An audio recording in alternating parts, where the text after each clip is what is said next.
बेवजह की चीजें नहीं बल्कि अनुभव हासिल करें।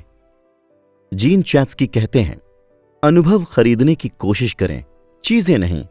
अनुभव लोगों को खुशनुमा बनाता है, ये मटीरियलिस्टिक चीजें नहीं। आपके आसपास मौजूद ये चीजें तो टूट जाती हैं, पर अनुभव नहीं टूटता, बल्कि अनुभव तो हर दिन निखरता है। एक बात सोचकर बताइए, आपको क्या बेहतर ढंग से याद है?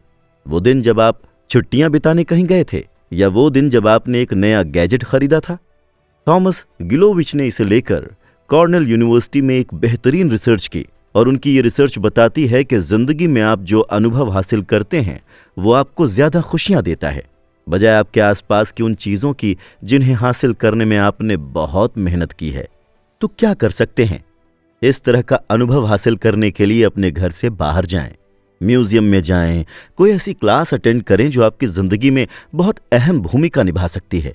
और आपको जानकर बहुत हैरानी होगी कि ऐसे अनुभव भी जो किसी गलत इंसिडेंट से जुड़े हुए हैं, जिसमें आपको किसी दुर्घटना का सामना करना पड़ा हो, उसमें भी कोई ना कोई पॉजिटिविटी छुपी हो सकती है। जैसे आपका लगेज ग्रीस में कहीं खो गया था, या फिर फ्रांस में आपके पेट में कुछ गड़बड़ हो गई थी, या फिर ऐसा ही कुछ। ये सारी मेमोरीज आपके लिए बेहतर अनुभव साबित हो सकती हैं, बस आपको इन्हें खंगालने की जरूरत है। इसके बजाय अगर आप कोई चीज खरीदने जाते हैं तो आपको सिर्फ थोड़े से वक्त के लिए खुशियां मिलती हैं, और अगर आपने वो चीज गलत खरीद ली, आप जो खरीदना चाहते हैं आपके पास उससे कुछ उल्टा आ गया, तो उल्टा आपको नेगेटिव फीलिंग होती है। कुछ खरीदने के बाद आपको ये भी महसूस हो सकता है कि आपने वो खरीदारी करके बहुत बड़ी गलती की थी। आपको बेहतर ब्रांड बेहतर कीमत में मिल सकता था, और ऐसा 1 महीने बाद भी महसूस किया जा सकता है। मैंने अभी हाल ही में किसी अनजान शख्स के द्वारा लिखा गया एक कोट पढ़ा था, और ये कहावत अनुभव को ज्यादा महत्व देती है। वो कुछ यूं था, आपसे कोई भी नहीं कहेगा कि उसे किसी बेस्ट किताब या फिर किसी यात्रा पर पैसे खर्च करने में अफसोस हो रहा है। बहुत सा अनुभव हासिल करें। अनुभवों की भी बात करें तो यहां पर 2 तरह के अनुभव होते हैं।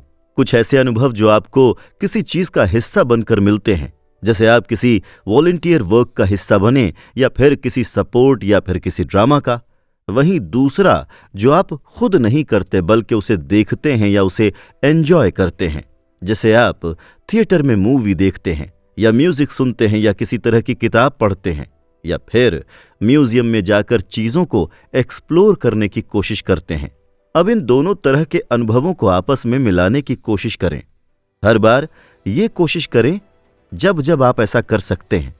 किसी भी ऐसी चीज पर पैसे खर्च ना करें जो जिंदगी के एक मोड़ में आने के बाद आपको किसी भी तरह का अनुभव नहीं दे सकती है।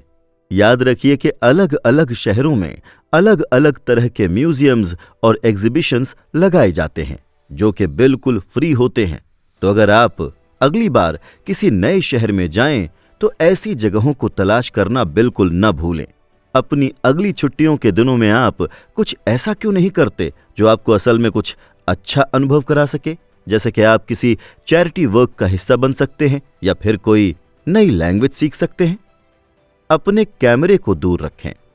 हर बार अपने डिजिटल कैमरे के जरिए दुनिया को कैद करने के बजाय इस बार अपनी आंखों के जरिए इस दुनिया का अनुभव करने की कोशिश करें जो आपके अपने लेंस हैं।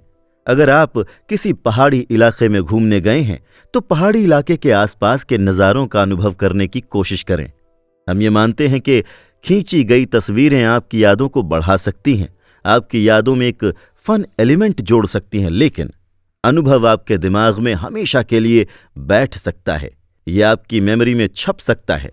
इसीलिए इस बार कैमरे की जगह अपने दिमाग के कैमरे से तस्वीरें लेने की कोशिश करें, क्योंकि कैमरे से ली गई तस्वीरें खराब हो सकती हैं पर दिमाग से ली गई तस्वीरें कभी खराब नहीं हो सकती।